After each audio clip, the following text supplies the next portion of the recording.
conferencia de la Sociedad Astronómica SIGMA del Grupo Universitario de Astronomía, en la que tenemos el enorme placer de presentar, para quien no lo conozca, porque deberíais conocerle todos, a José Antonio Manrique. Unos le conocerán pues porque es miembro de la asociación, socio honorario, ha estado de presidente, de vocal de actividades, ha hecho de todo aquí en la asociación, muy activo. Y los que no lo conozcan de la asociación, pues le tienen que conocer de que es un investigador de la UBA, que está metido en estas historias que nos va a contar ahora, y no voy a contar yo mucho de dónde está metido, pero bueno, está metido en este proyecto, en Boecillo, y desde luego, desde hace muchos años ya en esta historia. Así que sabe mucho de este rover y de los calibradores y cosas que tiene. Así que no cuento yo nada más, no sé que destripe algo y os dejo con él, que es además de todo eso es un excelente divulgador, que nos cuenta las cosas muy bien. Así que nada, Manri, muchas gracias. Muchas gracias, Óscar. Has puesto las expectativas muy altas, espero cumplir. Bueno, como... ¿No es Marte eso? No, eso es Laguna. Yo he metido la pata. Como dice Óscar, soy miembro del equipo de ciencia de la misión Mars 2020. Además, soy científico visitante en el Instituto de Planetología y Astrofísica de Toulouse, en Irak, donde llevo un tiempo ya de estancia y participando muy activamente en las operaciones del rover Perseverance y más concretamente del instrumento SuperCam en el cual participamos en la Universidad de Valladolid. Como dice Óscar, estuve a cargo de uno de los componentes del instrumento, que fue la muestra de calibración, y es un poco la vía de entrada de nuestra institución en esta misión. Y bueno, pues vengo a hablar un poco de lo que ha sido este primer año marciano. Son un poquito más de 2 años, vamos, un poquito más de 2 años terrestres. Pues le he cogido, con permiso, un poquito de la expresión a Joaquín Sabina. Entonces, 668 soles y 687 noches. Noches porque siempre operamos por la tarde-noche en España. Aquí se lleva el horario de California. Esta es para que os hagáis una idea, esto solo es el equipo de ciencia y parte del equipo de ciencia de la misión Mars 2020. Estos somos los que atendimos a la reunión del verano pasado en JPL. Esto es las instalaciones de JPL, del Jet Propulsion Laboratory en Pasadena. Yo estoy por aquí, mi compañero Guillermo, los 2 investigadores de la UBA por aquí, por este lado. Esto es solo, repito, parte del equipo de ciencia de la misión. Aquí no están los ingenieros, hay gente que no pudo atender a la conferencia. Y dentro del equipo de ciencia, un equipo bastante grande es el equipo de ciencia del instrumento SuperCam al que pertenecemos. Esto para que os deis una idea de la magnitud del proyecto en sí. Cuánta gente hace falta para hacer ciencia con la ingente cantidad de datos que nos llegan de Marte todos los días de nuestro instrumento SuperCam. En nuestro instrumento participan a nivel de responsabilidad el Laboratorio Nacional de Los Álamos, por supuesto NASA y JPL, el Instituto de Astrofísica y Planetología de Toulouse, bueno, ahora la Universidad de Purdue, nuestro investigador principal se cambió de Los Álamos a la Universidad de Purdue, y la Universidad de Valladolid, que somos los responsables de un componente y coordinadores de la colaboración española dentro del equipo de ciencia, que cuenta con las universidades del País Vasco, la Universidad de Málaga y otro montón de instituciones, me dejo muchísimas, diferentes universidades en Francia, Dinamarca, Alemania, Estados Unidos. Y como decía, desde el principio de la misión, pero especialmente desde enero del año pasado, en que estoy in situ en Toulouse, esta es una foto de lo que es mi segunda casa, prácticamente. Una semana alterna al mes, una semana alterna, mejor dicho, una semana de Estados Unidos, otra semana desde Francia. Nos encargamos de controlar el rover Perseverance y el instrumento SuperCam. Bueno, concretamente el instrumento SuperCam. El rover se controla siempre desde Pasadena. Este es el equipo mínimo de personas que participan en las operaciones un día cualquiera de SuperCam. Bueno, en la foto estoy yo como responsable de lo que llaman en inglés downlink, es decir, los datos que nos llegan. Soy el encargado, responsable de analizar esos datos, interpretarlos y digerir un poco lo que nos manda el rover para dar esa información a los 2 siguientes equipos, que son los científicos de uplink, es decir, los que se encargan de programar las actividades que va a hacer el rover al día siguiente. Muchas veces nos retroalimentamos, esto ha ido bien, ha ido mal, esto es interesante, esto no. Ellos tienen en cuenta los datos que les comentamos desde Downlink. Yo a veces participo aquí también. Luego tenemos un científico que se encarga de participar en las discusiones de lo que es la planificación en el largo plazo. ¿Qué va a hacer el rover dentro de 2 soles, por ejemplo? Y bueno, tenemos el jefe, mi jefe, Silvestre Morís, investigador principal del instrumento, que se encarga de coordinarnos todos, y luego el equipo de ingeniería, que se preocupa de cómo está funcionando todo. Esto, como digo, podríamos quitar 2 personas, pero es el equipo mínimo. Y llevamos haciendo esto desde febrero del año 21, prácticamente sin parar. Ahora, los fines de semana, se dejan las actividades programadas y no estamos ahí tan pendientes. Pero bueno, ha sido largo, cansado a ratos, y por eso nos hace falta un equipo tan grande. Se habla mucho español en esta misión. Creo que fue poco antes del aterrizaje, tuvimos la oportunidad de un coloquio, una charla con estos 2 investigadores. Bueno, José Antonio Rodríguez Manfredi, que es del Centro de Astrobiología, como sabéis, hay un instrumento entero de la misión que es español. Y el investigador principal es del Centro de Astrobiología en Madrid. Y mi amigo Pablo Sobrón, que es exalumno de esta universidad, doctor por esta universidad, que bueno, a través de su empresa participa en el mismo instrumento que nosotros, en SuperCam y en otro más, en Sherlock. Entonces hay mucho protagonismo español en esta misión. Vamos a recordar la misión Mars 2020 y con qué objetivos se planea y se pone en marcha. Los objetivos podemos englobarlos en 2 grandes grupos.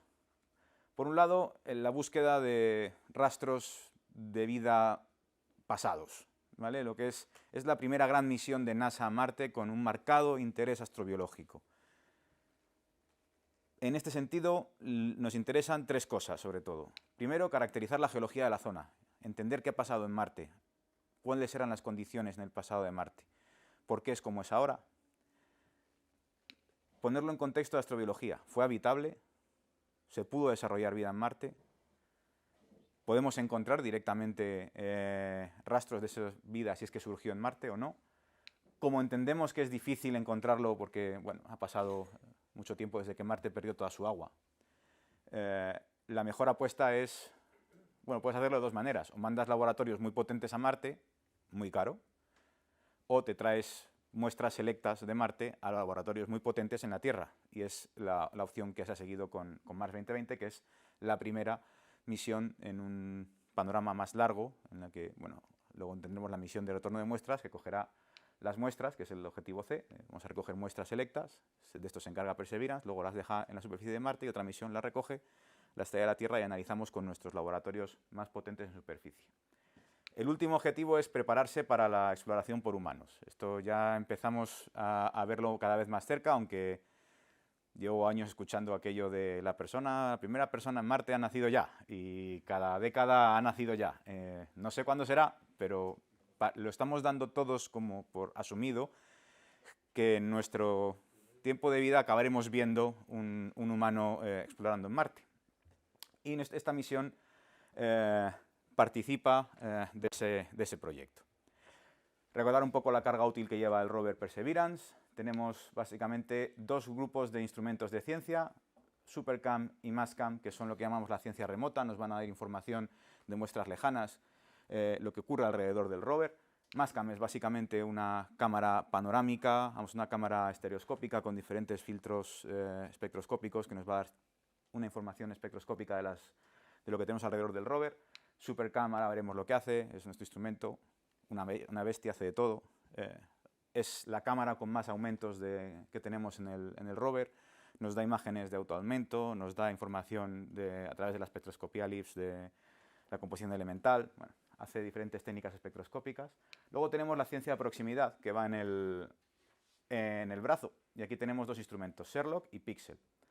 Pixel es un instrumento de fluorescencia de rayos X, nos va a dar información de la composición elemental de las muestras a las que podamos acercar el brazo. Sherlock es un espectrómetro Raman que nos va a dar información molecular. Este espectrómetro está especialmente diseñado para tratar de detectar concentraciones muy bajas de orgánicos que tengamos en las muestras de Marte. Y además, Sherlock no puede ir sin Watson. Watson es una cámara de alto aumento con un microscopio que podemos acercar a muestras. Como digo, sí podemos acercar el brazo. A Mastcam y SuperCam, lo de que nos pilla mano del brazo nos da igual. Si llegamos con la vista, digamos, podemos analizar. Luego tenemos MEDA, que es la estación meteorológica, mide diferentes cosas. velocidad del viento, temperaturas a diferentes alturas, porque Marte no tiene una atmósfera tan densa como la de la Tierra y esto hace que la radiación del Sol caliente mucho la superficie, pero luego las variaciones de temperatura a diferentes alturas sean muy rápidas. Entonces mide temperatura a diferentes alturas, mide humedad, tiene una cámara para ver el cielo, para tratar de ver nubes. Es un instrumento muy complejo, mucho más complejo que REMS, que fue la primera estación meteorológica que mandaron desde Centro de Astrobiología. Tenemos luego RIMFAX, que es un radar de subsuelo, que va haciendo cortes del subsuelo que hay por debajo del rover a medida que el rover avanza. Y por último tenemos MOXIE, que entra junto con MEDA en esa parte de prepararnos para la exploración por humanos. MOXIE es un sistema encargado de generar oxígeno a partir del CO2 de la atmósfera marciana. Es un demostrador tecnológico, no es en sí un instrumento de ciencia, tanto como mandar algo que queremos probar que es capaz de funcionar en las condiciones de Marte, en las temperaturas marcianas, con el polvo marciano, y ver cómo se desenvuelve en este tiempo de vida de la misión para ver si somos capaces de mandar algo más grande que sea capaz de obtener oxígeno en importantes cantidades a partir de la atmósfera marciana que podamos utilizar, por ejemplo, como combustible en el caso de mandar misiones tripuladas a Marte. ¿Dónde estamos con el rover? Bueno, estamos en esta zona de aquí, siempre buscamos zonas ecuatoriales, las temperaturas son menos extremas. Estamos en una zona que es el cráter Jezero, o lago Jezero. Jezero es una palabra de origen ruso, significa lago, de hecho. Se eligió Jezero porque es un paleolago en el que vemos este delta y es de los que están mejor conservados de los que hemos visto en la superficie de Marte. Y sabemos además, por los pocos cráteres que vemos aquí, que tuvo agua hasta un pasado relativamente cercano, una época tardía. Quizá la tuvo incluso en varios eventos, luego lo veremos. Y nos es muy interesante porque los lagos nos dan muchos entornos que pueden ser habitables, porque tenemos agua calma, no tenemos agua en movimiento, tenemos un río que desagua en este lago y nos trae nutrientes, si es que hubiese vida, y materiales desde el exterior. Entonces son entornos muy habitables que nos interesan bastante, sobre todo la zona del delta. En febrero del año 21 amartizamos en el... Esto no se ha grabado bien, no se ha actualizado. En el que se ha llamado después el Octavia Butler Landing Site, ¿vale? En esta zonita de aquí, nombrado en honor de la escritora afroamericana de ciencia ficción Octavia Butler. Y comenzamos la exploración. Esto a mí me está fallando algunas cosas.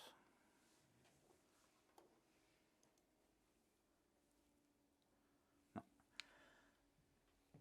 Esta es la zona de aterrizaje, el landing site, el Octavia Butler Landing Site. Y bueno, esto ha sido el viaje que hemos hecho hasta anteayer, que es cuando saqué este mapa. El puntito azul es Perseverance, el rover, y el puntito verde es, no lo he comentado antes, llevamos un pequeño helicóptero. También en teoría un demostrador tecnológico, pero nos está ayudando bastante en las labores de ciencia de la misión. Hemos analizado estas zonas de aquí para luego irnos en un rápido viaje hacia la zona del delta, que nos es muy interesante. Hemos cumplido el primer año marciano, que es lo que se llama el prime de misión, es decir, teníamos que conseguir una serie de objetivos en el tiempo nominal de misión y una vez se ha terminado entramos en la misión extendida. No significa que la misión caduque pasado un año marciano, significa que, bueno, que hay una fecha tope para conseguir los objetivos principales. Ahora hemos entrado en la misión extendida, que es trepar por este delta para salirnos eventualmente del lago Jezero y seguir explorando la superficie de Marte fuera de Jezero. Además, es en esta zona alrededor del lugar de aterrizaje, de amartizaje, donde bueno, hay otro sitio con nombre, que es el aeródromo de los hermanos Wright, que es donde se realizaron las primeras pruebas con el helicóptero Ingenuity, que por cierto lleva un trocito de una de las alas del avión de los hermanos Wright en honor al evento, y fue el primer objeto hecho por humanos que ha volado en otro cuerpo planetario. Esta es la primera imagen que nos llega una vez el rover amartiza en Jezero. Y lo que vemos son estas piedras de color más clarito, que parecen porosas, casi nos recuerdan una piedra pómez. Ya nos da una idea de que la zona en la que hemos aterrizado seguramente sea de un origen ígneo, volcánico, si se quiere. Aparte de analizar las muestras que teníamos alrededor con los instrumentos, una de las casi primeras cosas que hicimos fue ir a observar el delta, y eso hicimos en esta zona del delta de acá, aquí estaría el rover, y esta pequeña marca de aquí, este pequeño remanente del delta que ha abandonado, que fueron dos zonas muy interesantes, que analizamos tanto con Mastcam como con Supercam, las cámaras de alto aumento. Son muy interesantes porque hemos extraído información de cómo fue este lago a lo largo de su historia. Lo primero es, si miramos a esa zona del delta principal, vemos que hay intercaladas zonas en las que hay sedimentos muy finos, con zonas en las que hay piedras mucho más grandes, piedras de incluso 1,5 metros de diámetro. Esto es indicativo de que hay diferentes momentos en los que tenemos diferentes cinéticas del agua que estaba entrando por ese río, por ese cañón, y estaba desaguando en Yezer. Había momentos más calmos en los que se me forman estos sedimentos más finos y momentos más violentos que arrastraban todas estas piedras de mayor tamaño dentro del lago.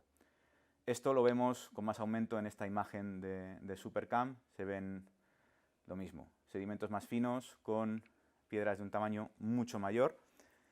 Y entonces, a partir de aquí, bueno, es el primer gran paper de ciencia de la misión, es a partir de estos datos, es de Nicolas Mangold en la revista Science. Y bueno, se hacen diferentes cálculos. El primero, pues bueno, se calcula que incluso hubo corrientes que pudieron llegar a alcanzar los 30 km/h de velocidad en superficie, arrastrando todos esos materiales pesados por este delta. Y si miramos a Kodiak, que es como se llamaba ese trocito olvidado de delta que estaba más hacia el sur, vemos algo que a los geólogos les gustó mucho ver, que es la estratificación cruzada. Y eso aparte también nos sirve para darnos cuenta que el delta se extendió mucho más hacia el sur. En algún momento fue un delta mucho más grande de lo que estamos viendo, con lo que, aparte de eso, hubo erosión después. La estratificación cruzada es algo que se produce en los deltas por cómo entran esos sedimentos en el lago. El río los va transportando y a medida que el delta va avanzando, se van formando estos estratos en esta forma más inclinada. Pam, pam, pam, pam, pam. Y encima de ellos se van formando estratos planos. Entonces, esto es la estratificación cruzada. La corriente venía de aquí, ¿vale? Entraba la corriente, depositaba materiales, iba avanzando el delta y luego encima de estos, esto es lo que se llaman los topsets, se van formando esos estratos más finos. No soy geólogo, estoy hablando mucho de geología, puede parecer lo contrario, no tengo ni idea de geología. Pero bueno, analizando los ángulos de estos estratos, los tamaños y demás, se puede evaluar qué tipo de delta tenemos y es un delta de tipo Gilbert, típico en lagos, y sobre todo esta la información que nos da es una morfología típica de lagos porque son masas de agua en las que el río que trae esos sedimentos y la masa de agua a la que llega tienen más o menos la misma densidad. No los vemos en el mar porque el agua salada es mucho más densa que el agua dulce, esos deltas cambian, los vemos en lagos. Entonces, primera información que sacamos de esto es que el río y el lago Jezero eran masas de agua de la misma densidad. Pero además eso, Kodiak es más bajito, más pequeño, está más hacia el sur, está mucho más desplazado, con lo que podemos pensar que cuando se formó ese trozo de delta, el agua a lo mejor se había retraído bastante. Vemos además que se formó después del delta principal, con lo que queda claro que en algún momento el agua bajó y el delta se siguió formando más hacia adelante, y además vimos el tema este de las piedras más grandes, que nos da indicación de que hay episodios violentos de riadas. Con lo que podemos decir que había un ciclo hidrológico en Marte. Es decir, teníamos un lago que perdía agua, tuvo un nivel de agua variable, en algún momento incluso cuando se formó Kodiak era un lago cerrado, no desaguaba por el otro lado seguramente, perdió todo ese agua, volvió a ganarla, teníamos riadas, tenemos un ciclo hidrológico completo en Marte, lo cual es muy interesante. Teníamos un Marte cálido, con un ciclo del agua, con agua líquida. En definitiva, pinta bastante bien desde el punto de vista de la habitabilidad. A ver si funciona. Esta es una panorámica tomada por Mastcam. Los colores se han retocado para que sea un poco más familiar con lo que veríamos en la Tierra. Si lo pusiésemos en color real, el cielo sería un color rosáceo y cambiarían todos los colores de las piedras. Esto de aquí son los bordes del cráter, son las montañas, los bordes del cráter. Esto es el cañón de entrada, ahí estaba Kodiak, que ya lo hemos pasado, y estos son los trozos del delta que teníamos, para ponerlo un poco más en contexto con esta panorámica de Mashcam, que a mí me parece espectacular.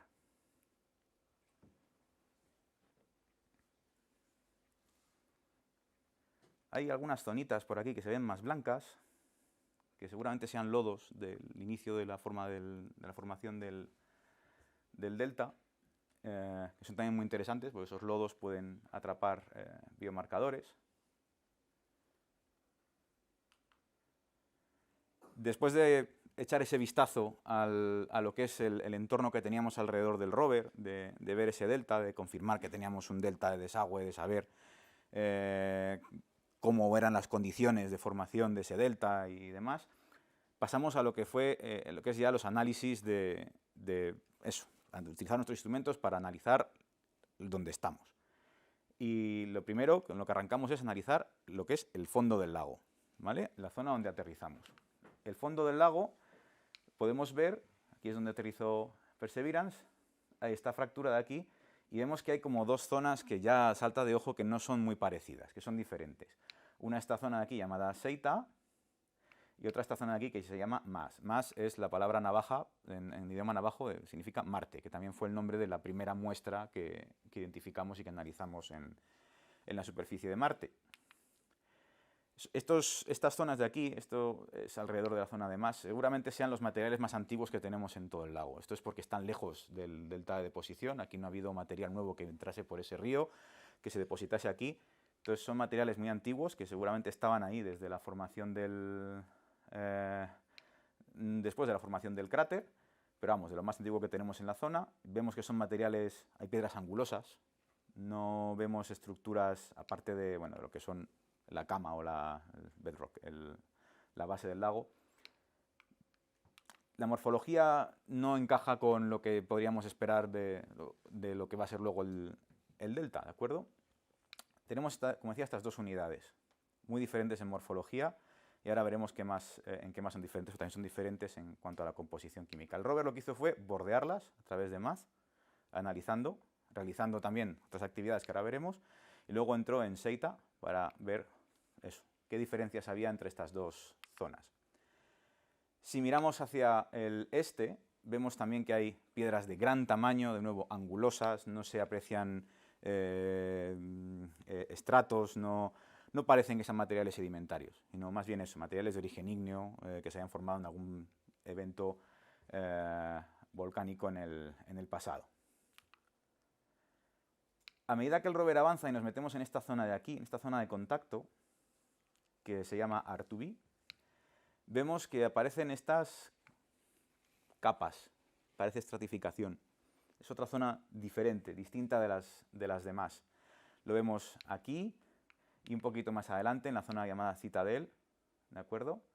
Aquí se siguen apreciando esos estratos.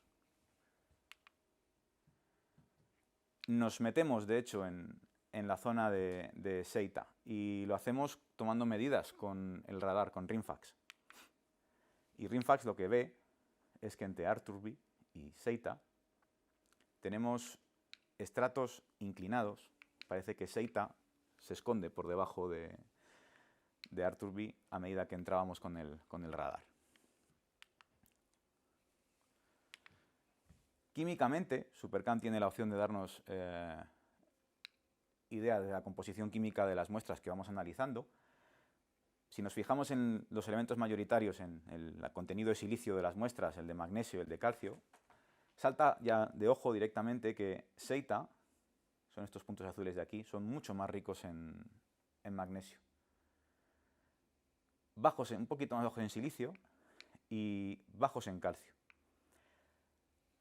Las dos composiciones, las que vemos en Seita y las que vemos en MAZ, son composiciones de tipo ígneo, pero estas diferencias nos dicen que estamos ante dos magmas diferentes originando estas dos unidades geológicas diferentes.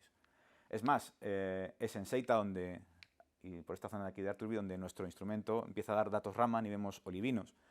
El olivino es un mineral interesante porque en el caso de la Tierra está en estado sólido en en el manto superior, con lo que es un mineral que aguanta mucha temperatura. Y mientras que aquí, bueno, vemos que teníamos composiciones más basálticas que se corresponden con minerales que han cristalizado después, ¿vale? Después de la erupción volcánica. Entonces la idea es que tenemos seita, un material terminado, y luego un frente aquí, Arturbi, este ridge, esta cresta que tenemos por aquí, y más por encima de seita. Si miramos otros materiales como aluminio, el calcio y demás, vemos que eso, que cuando nos movemos a seita empiezan a caer. Básicamente lo que tenemos en seita es silicatos de magnesio y de hierro, olivinos. Lo cual nos permite generar dos modelos, o al menos tener una idea de lo que ha pasado aquí. Sabemos que Jezero es un cráter de impacto, es decir, ocurre un impacto, nos genera el cráter, pero luego empieza a llenarse ese cráter, episodios volcánicos y demás. Seguramente aquí tenemos un episodio volcánico en el que sale este material más de una parte más baja de la corteza, nos lo rellena con esos materiales ricos en olivino, ¿vale? Y luego pues pueden pasar varias cosas. O bien, en otra colada de lava diferente se nos acumula ese basalto por encima de este material, o bien posibles materiales que hubiese aquí se han ido erosionando, dejan esa forma. Aquí esto sería seita. La otra opción es que hay una deformación por actividad debajo de estas unidades y después, pues bueno, una de dos, o el basalto se deposita y deja ese trozo de seita a la vista, o bien se erosiona este material, que además es más blando, esos materiales basálticos son mucho más blandos, más fáciles de erosionar y dejan a la vista seita, y ya luego es cuando a través del delta y de las deposiciones de agua, cuando se empieza a llenar el lago de agua, se llena de sedimentos, se forma el delta, se forma Kodiak, ¿vale? Entonces, la idea que tenemos de qué es lo que ha podido pasar aquí. De nuevo, a medida que pasamos desde Arturbi hacia seita, vemos que el tamaño de grano es cada vez mayor, tenemos cristales mejor definidos, tenemos más contenido en olivino, pero también tenemos menos alteración, hay menos materiales de alteración. Alteración por actividad con agua, es decir, que los materiales que teníamos aquí, que también ocurre, son más fácilmente alterables. Detectamos también un tipo de minerales interesantes para todo esto, que son los feldespatos, las plagioclasas, que son materiales de tipo ígneo también. Lo que pasa es que esos materiales son muy fácilmente meteorizables, digamos, es decir, en la interacción con el agua desaparecen muy rápidamente, se alteran muy rápidamente, no tanto así el olivino que tenemos en seita. Lo que pasa es que estos materiales cristalizan desde el magma fundido y los estamos viendo en fracciones muy pequeñas. No tenemos grandes cristales de feldespato en la zona de Maas que hemos analizado. Es muy difícil encontrar. Nosotros con Supercam podemos analizar unos spots de 300 micras y siempre encontramos mezclas de cosas. No encontramos un cristal de feldespato, bueno, rara vez encontramos un cristal de estas plagioclasas puras sin más, lo cual nos indica que ha cristalizado rapidísimo. Ese magma se enfrió muy, muy rápido, con lo que tenemos también una idea de la cinética, de lo que ha pasado en esas coladas de lava, y seguramente por eso tenemos cristales muy pequeños de esos feldespatos mezclados con el resto de materiales de esa colada de lava. En el Sol 162 empezamos con otra herramienta muy útil, y es que hasta este momento para el LIBS nos da un poco igual, porque, bueno, no he explicado, me da la sensación de que siempre hablo de lo mismo, pero la técnica LIBS focaliza el láser que lleva nuestro instrumento, un láser pulsado con mucha energía, lo focaliza en la muestra, y la potencia del láser vaporiza una pequeña parte de la muestra que emite luz, y esa luz que emite es característica en función de la composición elemental de la muestra. Al LIBS le daba igual, ¿vale? Raman, en cambio, que es otra de las técnicas que llevamos en Supercam, utiliza el láser verde que llevamos en el instrumento, ilumina la muestra, es un láser de un color concreto, de una longitud de onda concreta, 532 nanómetros, la muestra absorbe esa longitud de onda 532 nanómetros y nos devuelve radiación Rayleigh, es decir, la absorbe y la remite sin romperla ni mancharla, misma longitud de onda, pero se queda a veces, rara vez, uno entre cada millón de fotones si tenemos suerte, ¿vale? Sale con un poquito menos de energía de la que entró. No tenemos 532 nanómetros, tenemos alterado esa longitud de onda y utiliza esa energía en aumentar las vibraciones de los cristales, las vibraciones de la red cristalina en el material. Bueno, bien, pues hasta que hicimos esta abrasión no veíamos nada con Raman. Nada. Tenemos una capa de barniz, una capa de alteración que básicamente reflejaba casi todo el láser que mandábamos a la muestra. Y no ha sido hasta que con el taladro hicimos estas... Sí, no veíamos nada con Raman hasta que hicimos estas primeras abrasiones en las piedras alrededor del rover. Porque la capa que estaba ya tan alterada, o tenía alguna capa de barnices del desierto, hemos visto también algún recubrimiento rico en manganeso, por ejemplo, no nos dejaba ver nada con Raman. Es aquí donde hemos hecho la ciencia más interesante, cuando hemos conseguido obtener ese material fresco después de utilizar el taladro del rover. Esta es no sé cómo, el parche de abrasión, traduciendo desde el inglés, de Guillaumes. Y otra de las ventajas es que podemos utilizar diferentes instrumentos para analizar la misma muestra, con lo que tenemos información de los diferentes instrumentos del rover. Esta muestra ha sido analizada por Supercam, por Sherlock, por Pixel. Entonces obtenemos de los diferentes instrumentos la misma información. Y nos damos cuenta de que hay sales, hay cloruro sódico en esta muestra y hay sulfato de calcio, yeso. Bueno, no es yeso porque el yeso tiene moléculas de agua dentro de la estructura del yeso. También encontramos sulfatos, encontramos sales. Estos intersticios de color blanquecino dentro del resto del mineral. Que además tiene esas formas, vemos aquí que hay cristales alargados, no son redondeados, típico de roca ígnea, de roca volcánica. En otra muestra un poquito más adelante, en otro parche de abrasión, aquí obtenemos la primera, no fue la primera, pero luego revisamos los datos y había un poco más de información ahí enterrada, pero obtenemos la primera detección clara con nuestro Raman en Supercam. Esta manchita blanca de aquí es un perclorato de sodio. Encontramos sales dentro de la piedra después de hacer esa abrasión. Aquí vemos cómo se corresponde perfectamente con el espectro Raman de un perclorato de sodio en laboratorio. Este es lo que toma nuestro instrumento Supercam. Nos costó un poco más verlo en la muestra que os he enseñado antes, en Guillaumes, pero es que, bueno, una de las cosas que nos ha ocurrido en Supercam es que seguramente durante el viaje alguno de los filtros ópticos que van dentro del telescopio, que se encargan de dejar el láser fuera, se ha movido un poco y deja pasar el láser a las fibras ópticas que conducen la luz que captura nuestro telescopio a los espectrómetros. Y eso nos genera estas señales de aquí, que claro, las fibras ópticas es vidrio, es decir, es silicio, óxido de silicio, y la parte de los minerales que queremos analizar son silicatos, así que lastimosamente tenemos señales de la fibra óptica cubriéndonos parte de las zonas de interés de los minerales que queremos analizar. Pero bueno, aún así hemos podido hacer ciencia interesante con el instrumento. Entonces, lo interesante es que tenemos sales que han penetrado en la roca, han percolado y tenemos agua. En otra muestra más, en Belgar, que es esta que la tenemos aquí después de Guillaumes, también analizamos con Pixel y luego veremos con Sherlock. Y vemos lo mismo, sulfatos, sales, están dentro de la roca. Sherlock con el Raman nos lo analiza y nos dice también los puntos amarillos son sulfato de calcio, ese yeso sin el agua, y en el azul tenemos apatita.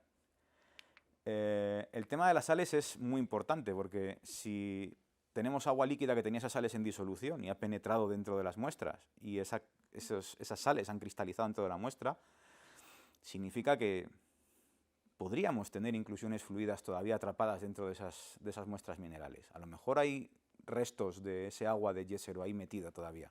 Por lo tanto, son muestras de muy alto interés para recolectarlas y traerlas a laboratorios de la Tierra donde si tenemos esas inclusiones fluidas las podamos encontrar. Muy, muy interesantes. De hecho, tan interesantes que decidimos lanzarnos, no, ni que yo hubiese dicho mucho en todo esto, pero bueno, la misión decide lanzarse ya a la recolección de muestras. Y la primera es Rubión. Se hace el taladro en una de estas piedras del suelo y cuando analizamos y miramos dentro del tubo a ver si estaba la muestra, está vacío.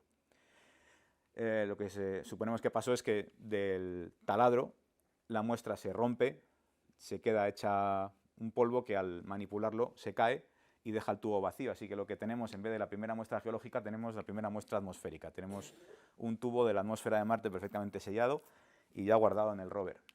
Es en el siguiente intento, en el Mont Denier, donde bueno, realizamos el mismo análisis. Ese es uno de los parches de abrasión, y luego aquí es el taladro que tomamos para coger esa muestra. Es en Mondenier, donde ya cuando miramos dentro del tubo y dentro de la broca, ahí está el primer core de muestra recolectada en Marte. En el tubo 266. Tenemos una camarita dentro del sistema de gestión de muestras que va tomando esas microfotos para ver que está perfectamente ahí dentro. Y ahí vemos claramente cómo hemos capturado ese trozo de esta roca con esos parches blancos que son sales, con lo que esta muestra pinta bien. Desde esa muestra hasta ahora se han tomado muchas más, hasta 21 tubos, en diferentes zonas, luego ya iremos viendo. Pero vamos, fundamentalmente en esta campaña de lo que es investigar el fondo del lago y después lo que ha sido investigar la primera zona del delta. Aquí se ve muy bien, si comparamos las muestras tomadas, bueno, estos son los parches de abrasión y la muestra, el core, tomados en esta zona de aquí en más, si miramos Salet y Culets, que son muestras tomadas dentro de Seita, como hay cristales más grandes, como el material cambia totalmente. Con lo cual ahonda en eso. Tenemos aquí una zona rica en olivinos y otras coladas de lava que se han puesto sobre esa zona. Y además, en GARD, dentro de Seita, se hace un análisis con píxel. Vemos que tenemos ese olivino, piroxenos, de nuevo los sulfatos, a lo mejor carbonatos. Carbonatos, desde el punto de vista de astrobiología, son moléculas que nos interesan mucho, van ligadas a química del agua, tienen un alto potencial astrobiológico. Vemos feldespatos y con la fluorescencia de Sherlock detecta orgánicos en esta muestra. Moléculas orgánicas de carbono de diferentes tipos que nos dan diferentes tipos de luminiscencia. No quiero decir con esto que estos orgánicos tengan necesariamente nada que ver con vida en Marte, ¿de acuerdo? Sabemos además que, en cierta manera, esa detección de orgánicos va ligada a la detección de sales que hace Pixel y también Sherlock, a esos sulfatos de calcio, con lo que, bueno, esto unido a que se han visto esta clase de moléculas orgánicas en meteoritos previamente, pues bueno, es muy probable que estos orgánicos sean de origen abiótico, no necesariamente origen biológico. Es decir, no son biosignaturas necesariamente, pero tenemos moléculas orgánicas. Ya mirad cómo vamos. Hemos tenido un lago con agua en diferentes estadios de su evolución geológica, agua líquida, templada, ciclo del agua, materiales de muy diferente tipo, muchos elementos químicos en los análisis que hacemos. Tenemos también orgánicos. Pinta todo un poquito a experimento de Miller ya. Pinta bien. Después de terminar esta campaña de medidas de lo que es MASS y Seita, se inicia el Rapid Traverse y es el viaje al frente del delta. Es interesante decir que en este viaje el rover va desde el lugar de amartizaje hasta Seita, vuelve y después se va hasta el delta. Es en esta vuelta donde empezamos a romper récords de velocidad. Porque una cosa que hace el rover muy bien es, en el camino de ida vamos haciendo un mapeo de lo que va por delante del rover, pero para el camino de vuelta el rover ya sabe lo que hay, así que puede ir mucho más rápido, es más eficiente a la hora de esquivar obstáculos. Así que bueno, esta misión ha roto varios récords de lo que es la distancia recorrida por un rover en un solo sol. Desde el punto de vista tecnológico, el rover es lo más de lo más que hemos mandado a Marte, sin ninguna duda. Nos concentramos en esta zona de aquí. Hemos llegado ya al frente del delta, ¿de acuerdo? Y hemos analizado diferentes zonas de este frente del delta. Aquí hemos llegado por la zona que entra en contacto Seita, no más, que aquí está en marrón, con este frente del delta, ¿vale? Que se ha llamado, esta zona aquí, Enchanted Lake, el lago encantado. Aquí ya vemos morfologías en las rocas de la zona que nos recuerdan mucho más a esos materiales sedimentarios que vemos en zonas aquí en la Tierra, en lagos, estas zonas estratificadas. Esta concretamente la programé yo, además, le tengo cierto cariño. Fue la primera toma de datos que me encargué yo de programar. Vemos estos materiales por aquí, esa gradación, esos estratos, con lo que ya estamos en una zona diferente. En cuanto a la composición química, que la obtenemos del LIF de Supercam, vemos como, bueno, por la zona en la que estamos, ¿vale? Que sigue siendo Seita, efectivamente la composición química se parece a seita, no tanto a más, pero empezamos a tener un poquito más de aluminio, un poquito más de otros materiales que van unidos a materiales arcillosos, a esos materiales que han podido venir del río para formar ese delta, que tienen un alto interés astrobiológico también, porque esos filosilicatos, esos materiales arcillosos, pueden proteger materiales orgánicos de pasada vida en Marte y pueden estar ahí muy protegiditos porque, bueno, no nos olvidemos, Marte no hay una atmósfera que proteja la superficie y el ultravioleta destroza, una cosa que hace muy bien, luego lo veremos también, destroza las moléculas orgánicas, las parte. Entonces, esas posibles biosignaturas que pudiesen quedar podrían estar muy bien conservadas también en estos minerales en el delta. Aquí utilizamos la espectroscopía infrarroja y vemos pues, bueno, dos grandes zonas. King Salmon, que es seita, pero pegado a el delta. Vemos que encontramos por la espectroscopía infrarroja hay carbonatos y arcillas. Una cosa que no he dicho es, con Raman no lo hemos visto tanto, pero cuando hemos utilizado el espectrómetro infrarrojo de SuperCam, cada vez que analizamos la superficie es muy raro no ver esta absorción de aquí, esta banda de absorción de aquí, que se corresponde con la hidratación. Es decir, está seco, pero hay cierto grado de hidratación en los minerales de esta zona de Marte. Y lo vemos en casi todas las observaciones geológicas que hacemos. Concretamente en el caso de King Salmon, bastante intenso, bastante marcado, y también estas marcas unidas a carbonatos y a arcillas. Cambia un poquito más, aquí tenemos más bien esas zonas más arcillosas en la zona de los delta, de los sedimentos. No está muy claro el mecanismo porque hay tantas diferencias de una a otra, pero bueno, la idea es eso, tenemos seita entrando también por debajo de lo que es el delta que se ha ido depositando sobre seita, ¿vale? Sobre ese material ígneo, y tenemos ya estos materiales más félsicos, más arcillosos que vienen del delta. Hemos visto en esta zona algo que nos ha interesado mucho. Se había visto en el cráter Gale por Curiosity.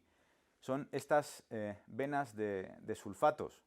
Y nos encantan, sobre todo a los de Valladolid, que somos los ramanistas del instrumento, porque sin abrasión, sin más ni más, pones el Raman y te sale la señal de sulfato de calcio, ¡pum!, directamente. Esto nos está diciendo que después de la formación de esas rocas, ha seguido agua que ha seguido fluyendo, formando y dejando que se cristalicen esas fracturas en esas venas entre las rocas, ese yeso, que de nuevo no es yeso. Una de las ventajas del Raman es que cuando descubrieron este tipo de venas, estas estructuras, estos materiales blanquecinos dentro de las rocas en el cráter Gale con Curiosity, William Rapin, que es un compañero de Toulouse, se dedicó a un trabajo muy largo de laboratorio para, en base a los datos LIBS de composición elemental, el balance de hidrógeno que tienes, el de calcio, el de azufre y demás, saber qué grado de hidratación teníamos en esas muestras. SuperCam con el Raman, gracias a la inclusión de Raman, supo el grado de hidratación de esas muestras inmediatamente. 0.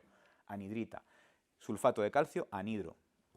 Porque, bueno, pues cuando el agua entra en la molécula de sulfato de calcio para tener el yeso, nos cambia el cómo vibra y las señales Raman nos cambian. ¿Vale? Aquí vemos cómo es diferente el yeso de la basanita, que es una estado de hidratación intermedia, de la anhidrita. Y nuestros datos cuadran muy bien con anhidrita. No tenemos hidratación. Por otro lado, es lógico. El yeso, si lo dejamos en Marte, una piedra de yeso, solamente por la baja atmósfera que hay, iría perdiendo gradualmente el agua que tiene dentro de la molécula hasta quedarse en basanita de manera espontánea. Vamos, en anhidrita de manera espontánea. Es en esta zona donde se hace el primer depósito de muestras, ¿vale? Y se seleccionan 10 muestras para depositar de manera preventiva. Esto es, uno no puede garantizar que al rover mañana no le pase algo y teníamos que dejar un set de muestras preparado en la superficie por si acaso, para la futura misión de retorno de muestras. Esto no significa que la misión acabe ahí. El rover, de hecho, seguimos planificando recolección de muestras y el rover mantiene, de esas 21, mantiene 11 y las nuevas que vayamos capturando dentro del rover, con lo que eventualmente cuando esté más definida la misión de retorno de muestras, el rover podrá dejar las muestras que lleva dentro en la zona de recogida y nos iremos a por ese, le llaman catch de muestras, y si no, pues siempre tenemos el de backup, que fue el primero que hicimos. es en esta zona de aquí, que además hizo el rover un trabajo ímprobo a la hora de caracterizar la zona, sacar fotos para que quedase bien documentado cómo es la zona de cara a la futura misión de retorno de muestras. La zona se llama Three Forks y es en esta zona donde hemos ido poniendo las diferentes muestras. La última creo que fue en enero de este año, la última que se depositó, ¿vale? Aquí veis las 10 primeras muestras que se depositan con las posiciones donde se han depositado. Cerca, pero no amontonadas. El proceso era un día siempre de excitación para el equipo porque mandaba la instrucción al rover, el rover seleccionaba la muestra que iba a dejar caer, la deja caer por debajo de la panza del rover, se sacan fotos, luego el rover se mueve, comprueba que está ahí, avanza un poco más y va dejando la siguiente. Así que bueno, aquí veis el ritmo al que íbamos, poco a poco, con calma, dejando las muestras una a una en la superficie de Marte. Y ahí están ya listas para recolectar. No he hablado hasta ahora del helicóptero de Ingenuity, del compañero de viaje de Perseverance. Nos ha ayudado bastante. Era un demostrador tecnológico. No teníamos claro que en esa atmósfera tan tenue de Marte pudiésemos poner un trasto a volar, porque no hay mucha atmósfera en la que apoyarte con las hélices. Pero el hecho es que se puede y además funciona estupendamente. Se mueve rápido, es capaz de subir, bajar, se controla muy bien. Lleva cámaras, no lleva mucho más. De momento solo nos ayuda tomando imágenes desde el aire de posibles zonas de interés. Las utiliza el propio helicóptero para seleccionar futuros sitios de aterrizaje y las utilizamos para ayudar en las labores de navegación del propio rover.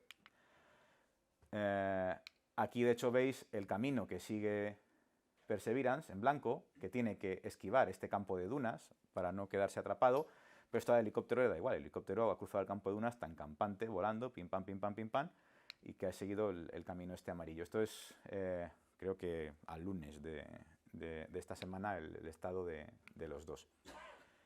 En su camino ha cruzado por encima de los restos de la plataforma del Sky Crane, de la plataforma que utilizamos para martizar con el rover. Desde luego nos ha dado imágenes muy chulas y luego nos ha ayudado también a hacer más ciencia. Esto es tecnología demostrada ya, podemos volar en Marte y esto ha tenido impacto en diferentes aspectos de las futuras misiones. Bien, este es el panorama de las misiones de NASA en Marte. Estamos aquí con Perseverance y la idea era en 2026 tener el Mars Sample Return para traer las muestras de vuelta. Y esto se ha visto afectado por otra misión que no está aquí porque es europea, que es ExoMars. Esto es ExoMars, creo que era 2009 cuando se tenía que lanzar, una misión participada por Estados Unidos, europea, con un pequeño rover, con nuestra unidad de entrada y descenso, con un cohete estadounidense para lanzar. Después Estados Unidos se borra de la misión, Europa se queda sola, ya se retrasa la misión. Después no podemos utilizar el Ariane, reducimos el número de instrumentos en el rover, se vuelve a retrasar la misión otra vez. Llegamos a un acuerdo desde Europa con los rusos para colaborar en esta misión en ExoMars. Los rusos se encargarían de hacer esta plataforma, el módulo de entrada y descenso, que se encargaría de depositar el rover ExoMars, el Rosalind Franklin rover, en la superficie de Marte, y también pondrían ellos el cohete y Europa pondría el rover y el TGO, que eso es lo que sí que tenemos allí, el Trace Gas Orbiter, que es lo que haría de Data Relay. Esto es lo que se encarga, no solamente en ExoMars, también nos ayuda en Mars 2020 de coger los datos que manda el rover de superficie y nos los rebota a la Tierra.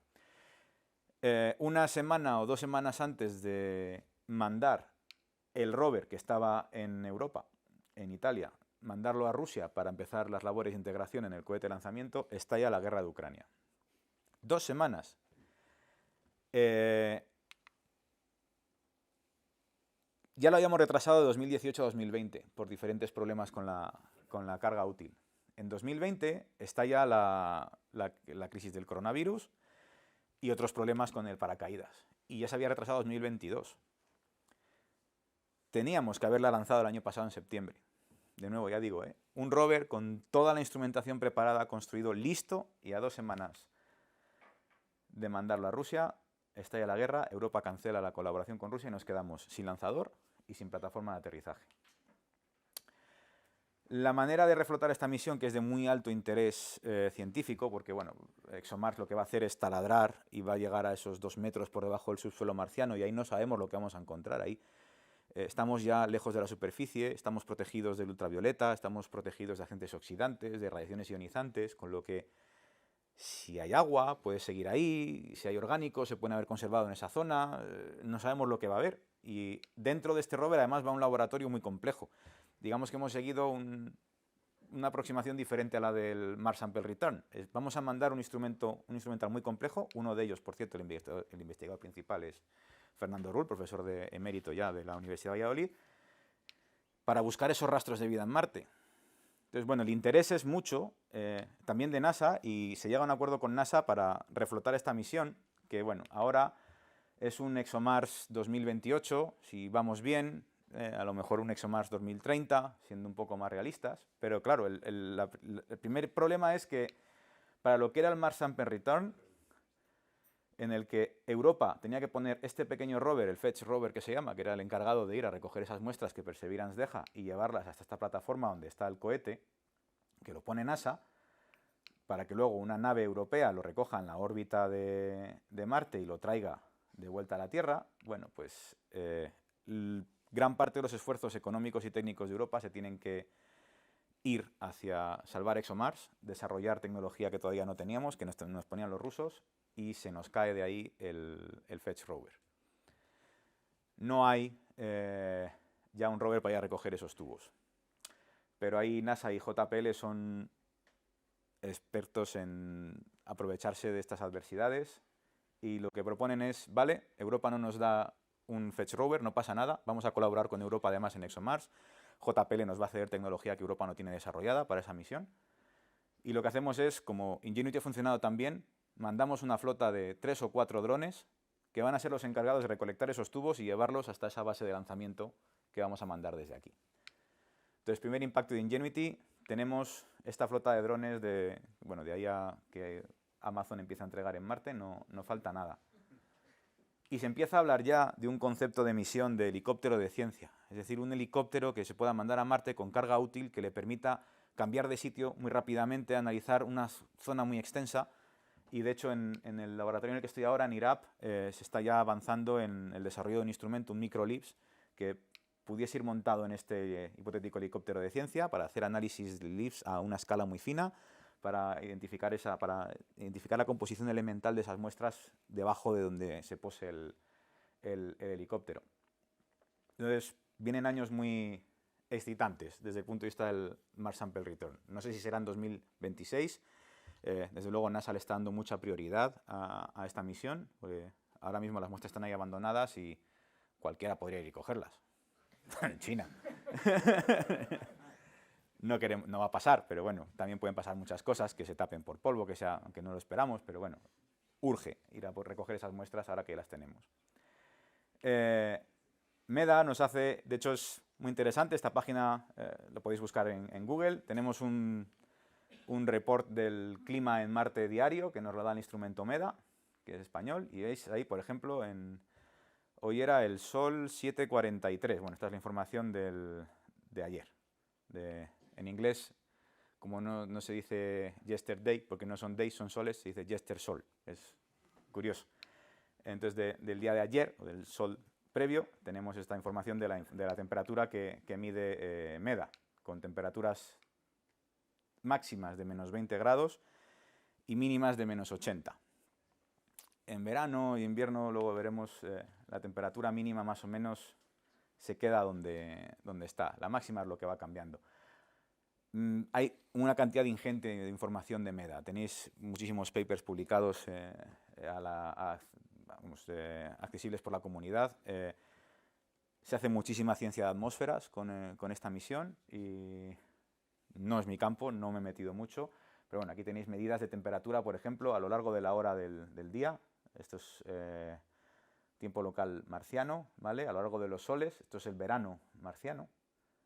y esto es la temperatura medida en atmósfera, la temperatura medida en la superficie y luego la diferencia de temperaturas que tenemos entre la superficie y la atmósfera.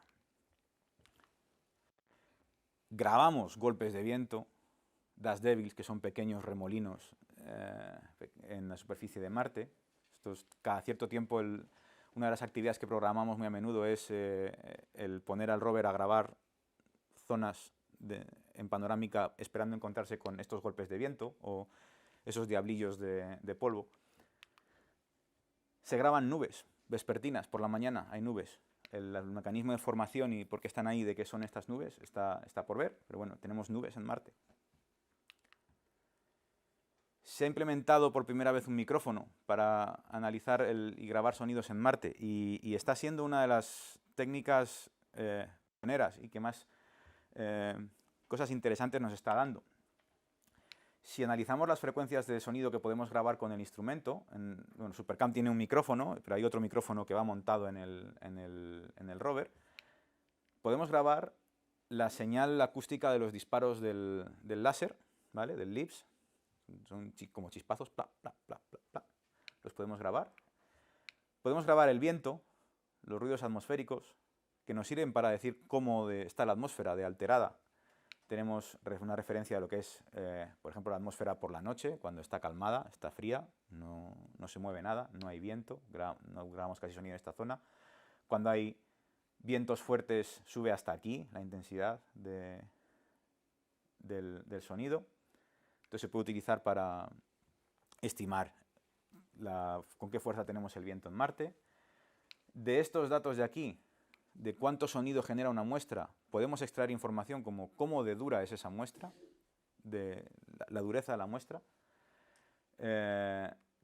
Como va sincronizado, sabemos a qué distancia está la muestra, sabemos cuándo hemos disparado el láser y el micrófono funciona sincronizado con el láser en SuperCam, sabemos y podemos medir la velocidad del sonido en Marte. Y sabemos que la velocidad del sonido en Marte varía en función de la frecuencia. También el helicóptero lo hemos podido grabar.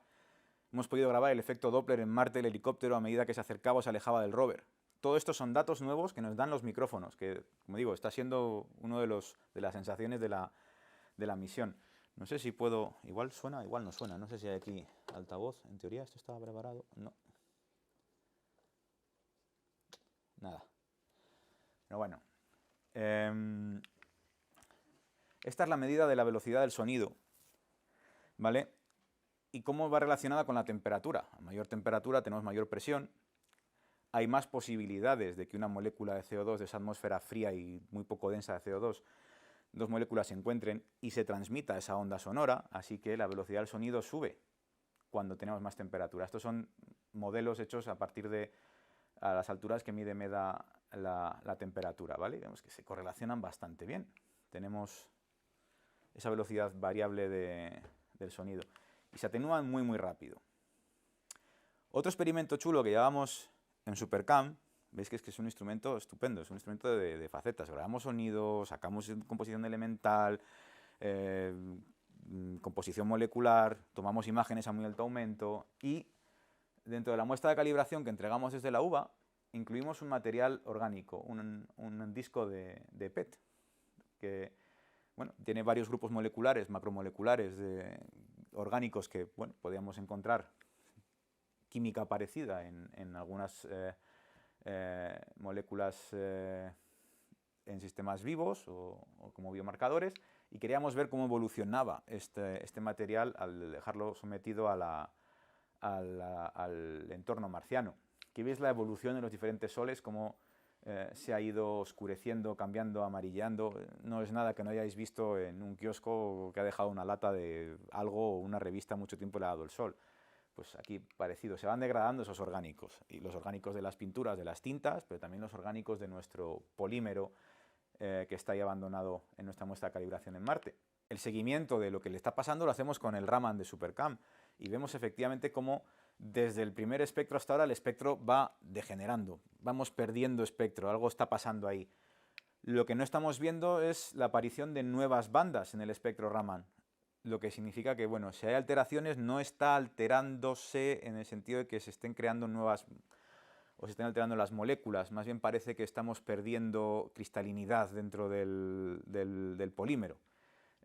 Aquí en la Tierra, si hiciésemos un experimento parecido, a lo mejor aparecerían señales que vienen de esas moléculas largas de polímero, que son carbonos.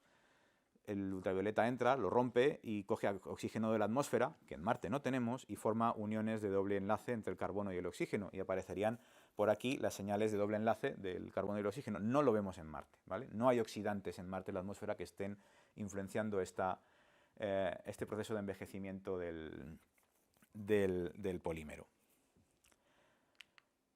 Vamos con el tema de mandar gente para allá, y ahora está muy de moda y estamos trabajando también desde nuestro grupo de investigación en esto del ISRU, o In Situ Resource Utilization, que es: no me voy a llevar todo lo que necesito donde yo vaya, bien sea Marte o la Luna, voy a tratar de aprovechar lo que tengo allí para ahorrarme el peso y el coste económico de llevar para allá esos materiales. Y aquí es donde entra MOXIE, y MOXIE ha funcionado muy bien. Aquí veis cómo empieza a calentar, lo arrancamos, y durante el tiempo que funciona MOXIE, el día que está MOXIE haciendo pruebas no hacemos nada más, solo le dejamos a MOXIE gastar toda la energía que necesite, pero produce oxígeno. Tenemos un sistema que es pequeño, que produce oxígeno a partir del CO2 de Marte, lo que significa que podríamos eventualmente construir un sistema más grande que sea capaz de darnos, a lo largo de bastante tiempo, pero oxígeno líquido que pudiésemos utilizar pues, para dar atmósfera a un hábitat, para tener combustible para el viaje de vuelta a la Tierra desde Marte. No necesariamente haya que cargar el combustible de ida y vuelta para ir a Marte. Entonces, esto está funcionando muy bien también.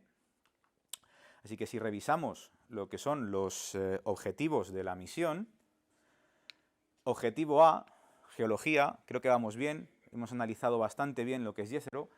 No me he extendido mucho en la parte del delta porque las cosas que he puesto han sido compartidas con la comunidad hace 2 semanas en el Congreso de Ciencias Planetarias de Houston. Del resto, las cosas llevan su decalaje, hay publicaciones ya disponibles para la comunidad, entonces, bueno, hay mucho más para compartir. Pero vamos, a nivel de geología tenemos muy bien caracterizado este posible lago, Jezero. A nivel de astrobiología sabemos que muy probablemente fue habitable. Tenemos orgánicos, hemos tenido ese agua, esa temperatura templada. ¿Pudo en algún momento albergar vida? Muy seguramente sí. En cuanto al objetivo C, recoger muestras, hemos cogido muestras interesantes, ya las hemos dejado allí preparadas, entonces cumplido, cumplido y cumplido. Y además sabemos más ahora, sobre todo el Centro de Astrobiología, que en esto son unos cracks y han llegado a tener 3 estaciones meteorológicas funcionando a la vez en Marte, una en InSight, otra en Perseverance y otra en Curiosity, que sigue funcionando. Sabemos mucho más sobre el clima marciano y estamos muy, muy preparados para mandar seres humanos. Al menos sabemos lo que va a ser la climatología marciana y cómo les puede afectar. Y además sabemos que podemos al menos generar oxígeno. También sabemos que hay materiales que podemos utilizar en Marte para fabricar piezas, que tenemos titanio, no en mucha cantidad, pero bueno, hay titanio, hay hierro. O sea, hemos avanzado en esta línea también, así que objetivo cumplido.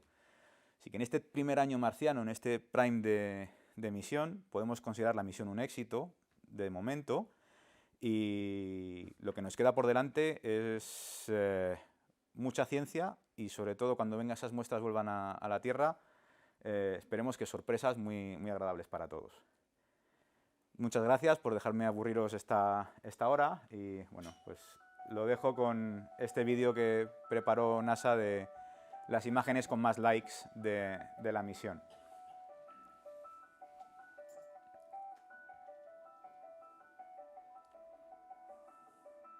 Este es uno de los sensores de viento de MEDA, el brazo del taladro.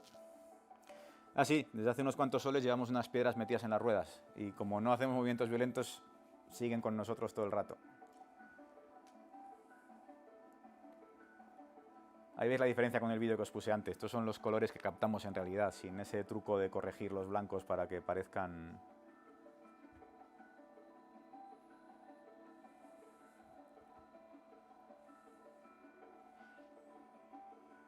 restos del módulo de entrada y descenso. Más restos del paracaídas. análisis que hace Supercam dentro de los agujeros. Cuando hacemos taladros podemos analizar dentro del agujero esos recubrimientos de manganeso y óxidos que tenemos en algunas muestras.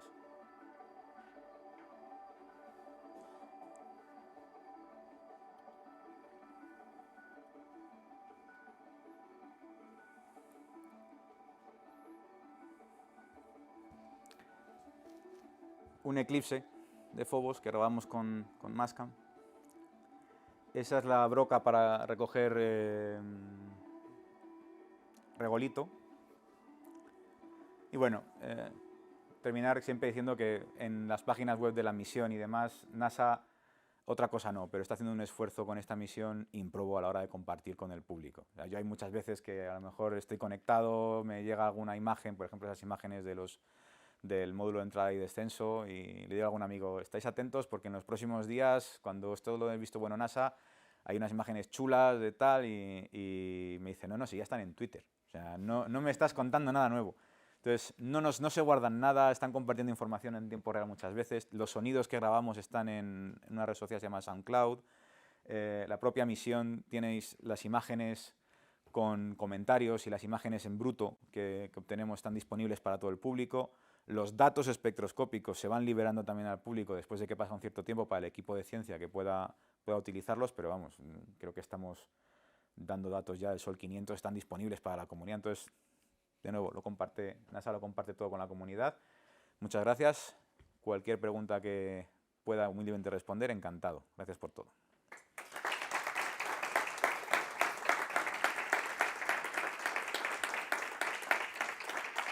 ¿Entendemos?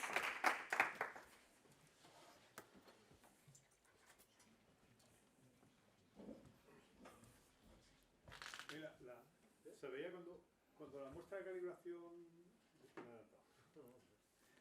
La del lado estaba como muy llena de arena. ¿Esa sí. que es un imán o algo así? O... Sí. Es que he querido evitar en esta charla el caer en contar lo mismo de siempre, porque me da la sensación de que siempre se hablaba de lo mismo. Pero si estas muestras que veis aquí, esta muestra azul, y ahora no tengo ninguna imagen de nuestra muestra de calibración, que eso que casi la tengo en mi casa al lado de la foto de mis hijos. Son estándares radiométricos. Son como la carta de ajuste, digamos, que utilizamos para corregir nuestras cámaras. Entonces, nos interesan que estén muy limpios para que funcionen. De hecho, la muestra blanca también, que va al final del todo, la utilizamos como referencia de lo que es la luz, el espectro solar que tenemos. El espectrómetro infrarrojo y visible, como funciona es, coge el espectro solar, que nos lo da la muestra blanca, coge el espectro que obtiene de una muestra y luego los compara y ve qué zonas del espectro solar absorbe esa muestra para obtener esa información de qué está hecha esa muestra, ¿vale? Bueno, para que estén limpias, estas muestras llevan por debajo unos imanes en forma de anillo, que lo que se encargan es sabíamos de misiones previas. Esto es una idea del Instituto Niels Bohr de Dinamarca, y creo que fue de Pathfinder, el primer caso. Lo que se les ocurrió fue tener estos anillos toroidales y dejar que el polvo sea desviado por el campo magnético del anillo a unas zonas concretas, y en función de imágenes, con Pathfinder fueron capaces de determinar qué fracción de ese polvo marciano es ferrimagnética y qué fracción no. En nuestro caso lo que hemos hecho ha sido aprovecharnos, no para ver qué fracción de polvo es ferrimagnética y cuál no, sino sencillamente para encargarnos de desviar el polvo del centro de las muestras y llevarlo a esas zonas donde se va acumulando. Ya veis que al correr de los soles está cada vez más lleno de mierda todo alrededor, pero el centro mantiene limpio. Entonces, por eso están esas marcas, ese polvo acumulado alrededor de la muestra. Pero bueno, funcionan, ¿eh? Seguimos calibrando con todos los estándares. Sí, es que además el problema es que el propio imán se encarga de que incluso polvo que no se tendría que quedar ahí pegado, porque si te fijas en el resto de muestras no es que tengan acumulado mucho polvo. Entonces el propio imán se encarga de que polvo que no se iba a quedar ahí se quede, ¿vale? O sea, funciona muy bien a la hora de atrapar ese polvo marciano. Para el resto de muestras nos da igual. Las que podemos disparar con el LIFS, el propio LIFS, la onda expansiva de generar el plasma, se encarga de limpiar la muestra y va quitando el polvo poco a poco. Vamos con Esteban, que lo había pedido antes. No, te quería preguntar, que estamos hablando de cuándo podríamos viajar un ser humano a Marte y eso. Pero ahora mismo no se ve un poco afectado todo eso por el querer regresar a la Luna, un poco no, porque los planes ahora mismo que tiene la NASA parece que han puesto más el foco en la Luna, ¿no? O sea, No es tanto poner el foco en la Luna otra vez, como que ir a Marte sin ir primero a la Luna, no sé si tiene mucho sentido. El programa Artemis va en esa línea, es utilizar la Luna como paso intermedio para ir a Marte. Y en esa línea, eh, a ver, podemos pensar en el entorno más hostil en la Tierra y sería 1000 veces más habitable y más cómodo para un astronauta que estar en Marte o incluso la Luna. Es interesante ir antes a la Luna, que si algo va mal, como estamos en el vecindario, el astronauta puede volver. Es más barato mandar hábitats, componentes. Es un entorno muy bueno para probar tecnologías que luego vayamos a llevar a Marte. Entonces el programa Artemis es un paso intermedio. No es tanto se está poniendo mucho énfasis en ir a la Luna y estamos olvidándonos de Marte. No, todo lo contrario. Estamos muy concentrados en Artemis y en ir a la Luna porque luego vamos a ir a Marte. Y en esa línea también aquí en la universidad estamos participando en proyectos con la Agencia Espacial Europea para desarrollar, incluso estamos ahora en uno, para desarrollar una herramienta para astronautas, para identificar materiales de interés en la Luna, buscando, pues eso, titanio, aluminio, tal, cosas que se pueden utilizar luego en la Luna. Estamos en otro proyecto que colaboramos con una empresa de Reino Unido que hace impresión 3D con metales para tratar de utilizar tecnologías desarrolladas para espacio para monitorizar esas reacciones que obtienen los metales puros a partir de los óxidos que obtenemos en la Luna o en Marte. Entonces, el esfuerzo va en esa línea. No es un esfuerzo que quite recursos de ir a Marte, es un esfuerzo necesario antes de pensar en ir a Marte. Pues nada, encantadísimo de lo que nos has expuesto y creo que también abriendo boca para la siguiente charla. O sea, que ya veo yo que tenemos ganas, ¿eh? Mira, te quería preguntar un poco respecto a los problemas que habéis podido tener con el polvo marciano, con los instrumentos. Veo que no mucho por los resultados que habéis obtenido, pero día a día con ese tema, igual estáis protegidos, se menciona. No es que estemos especialmente protegidos. De hecho, nos ha pasado alguna tormenta de polvo por encima. La gran ventaja de Perseverance y de Curiosity es que son rovers que llevan una batería de radioisótopos. Entonces, llevamos esos materiales radiactivos de baja radiactividad que van generando calor y los utilizamos para generar energía eléctrica. Entonces, nos da igual que haya sol, que no. El rover sigue teniendo electricidad. Lo que se ha cargado, por el motivo por el que murió InSight, por ejemplo, es porque era una misión que llevaba paneles solares. Y al final lo que ha acabado con InSight no ha sido el que componentes o mecanismos de InSight hayan fallado o se hayan roto. Es que sencillamente los paneles solares van degradando y aparte se van llenando de polvo. Llega un momento en el que no tienes energía suficiente para mantener tu rover o tu nave caliente durante las noches marcianas y que arranque al día siguiente. Ese problema Curiosity y Perseverance no lo tienen. Con las baterías de radioisótopos va todo estupendamente. Polvo, sí, no he puesto ninguna foto. Ves la parte superior del rover y está lleno de polvo. No tiene nada que ver con el rover blanco prístino que... Bueno, prístino no llegó porque pues, los propios cohetes del Sky Crane dejaron caer mucho polvo encima. Pero no nos da especiales problemas. Y aparentemente a MOXIE, a la hora de generar ese oxígeno, tampoco le está dando especiales problemas ese polvo con esos materiales ferrimagnéticos. Esperábamos que, al final MOXIE es una pila electrolítica. Lo que hace es separar el carbono del oxígeno en una reacción de electrólisis. Entonces esperábamos que a lo mejor el polvo marciano, sabemos que es rico en hierro, pues pudiese alterar esa reacción y dar algún problema. Pero tampoco parece que esté dando especiales problemas a MOXIE. Así que, no, en cuanto al polvo, no nos está preocupando nada. Los problemas que hemos podido tener, fallos espontáneos que luego se han recuperado bien.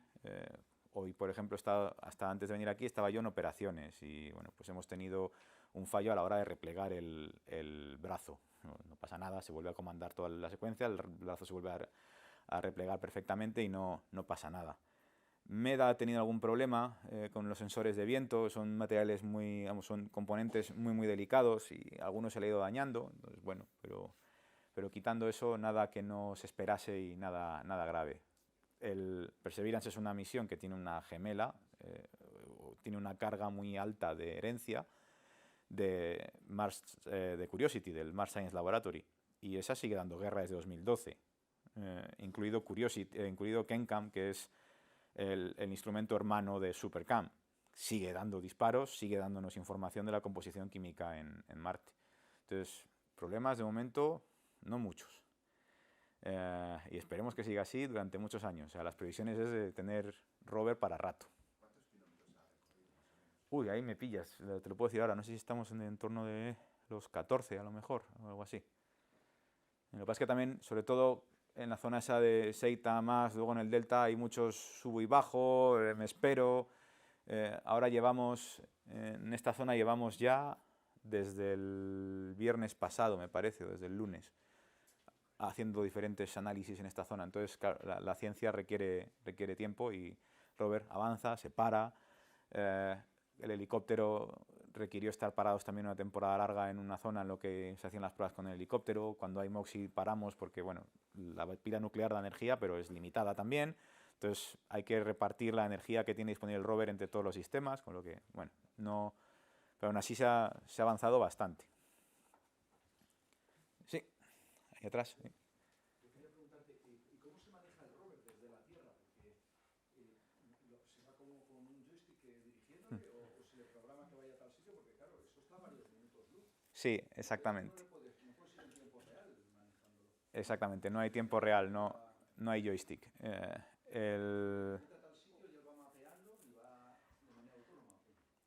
El rover lleva un montón de cámaras, las que llamamos navcams, y cámaras de navegación y hashcams, que son las que detectan peligros alrededor. Entonces se hace un mapeo continuo con estas cámaras y a partir de análisis de imagen tenemos una rejilla tridimensional, una idea tridimensional de lo que es la superficie alrededor del rover, bastante exacta. Y es el propio software de autonavegación del rover el que se encarga de evitar obstáculos y de ir de una zona a la otra. Tú nada más le programas mañana quiero que vayas de aquí a allá y le planteas un poco la ruta a seguir. Con las imágenes que obtenemos de Ingenuity pues se puede planificar más o menos por dónde ir, pero luego el propio rover lleva sus sistemas para evitar obstáculos y demás.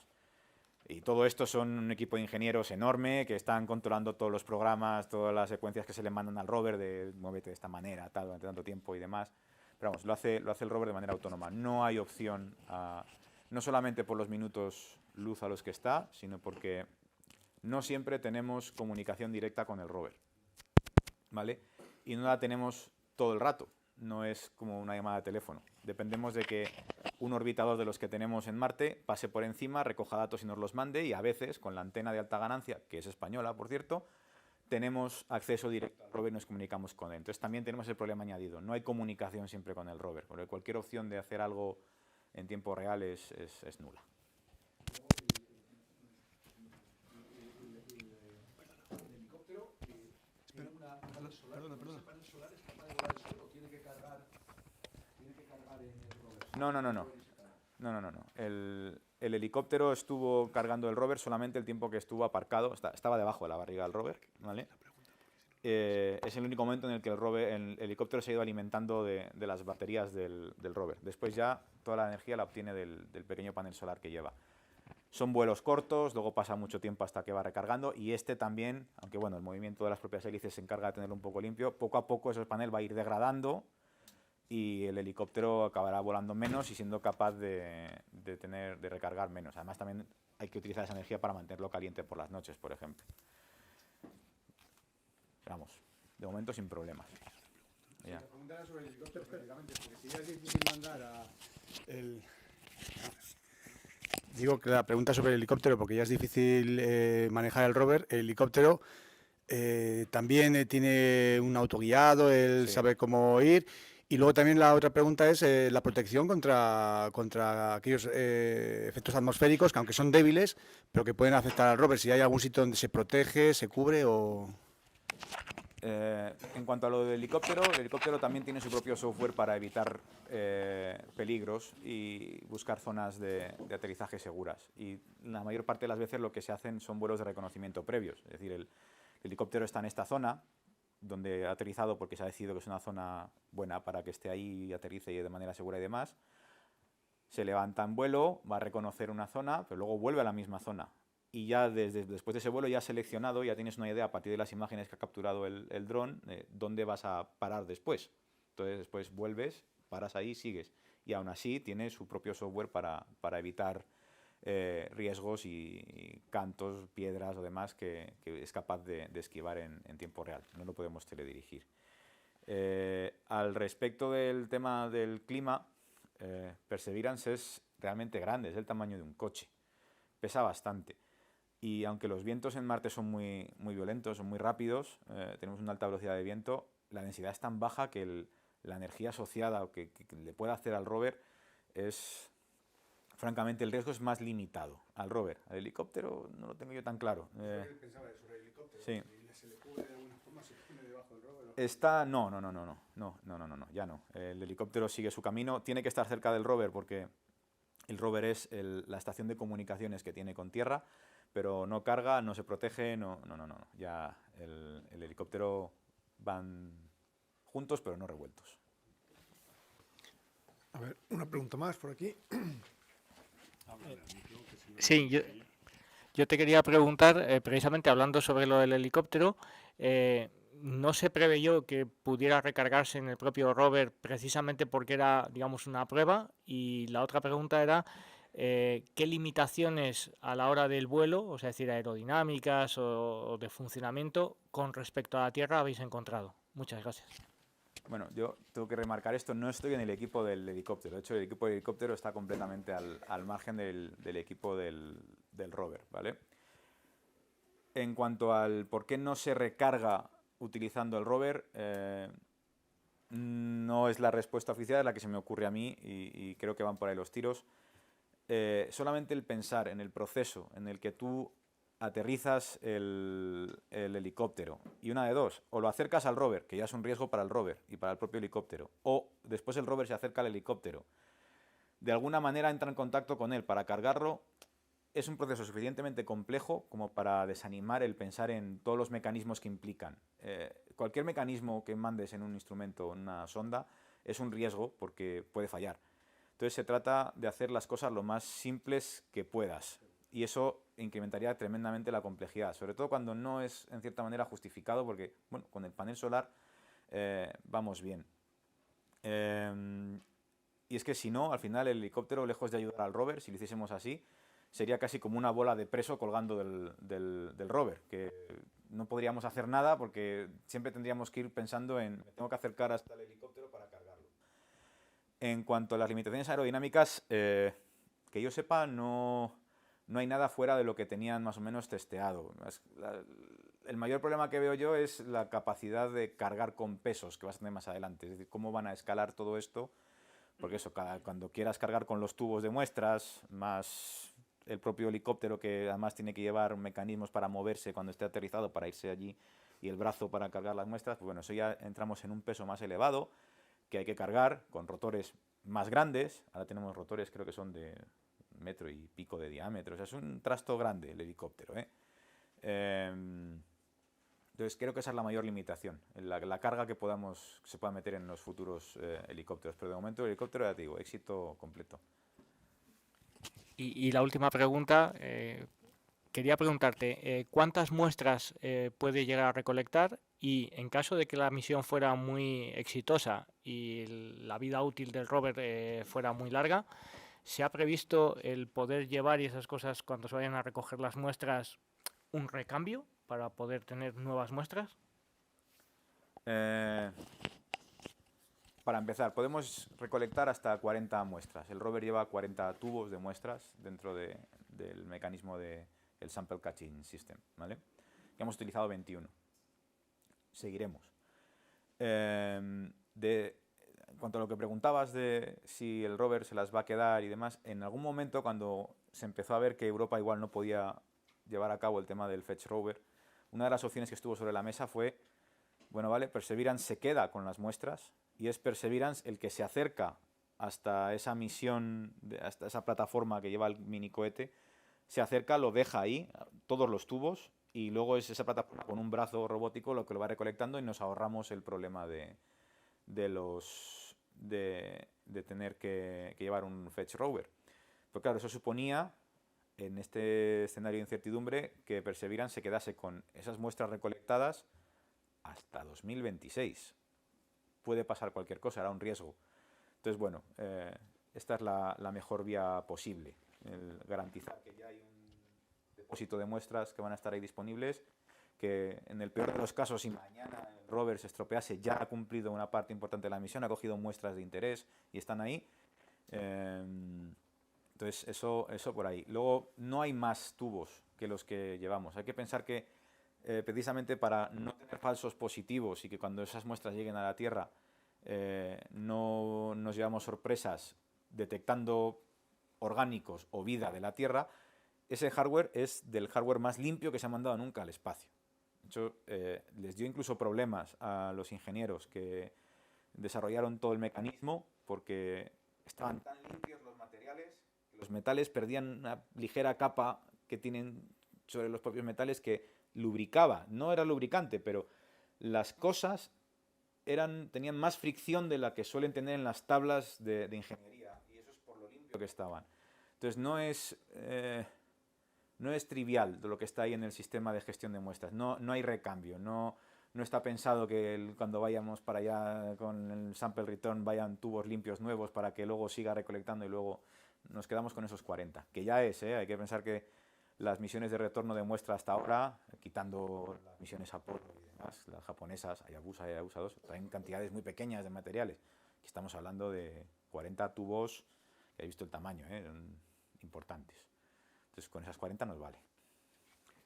Bueno, muchas gracias. A vosotros. Y gracias a todos los asistentes, y me temo que no hay tiempo para más. Seguro que están ocurriendo cosas a preguntarle, pero en esta vez no va a poder ser, igual para otra.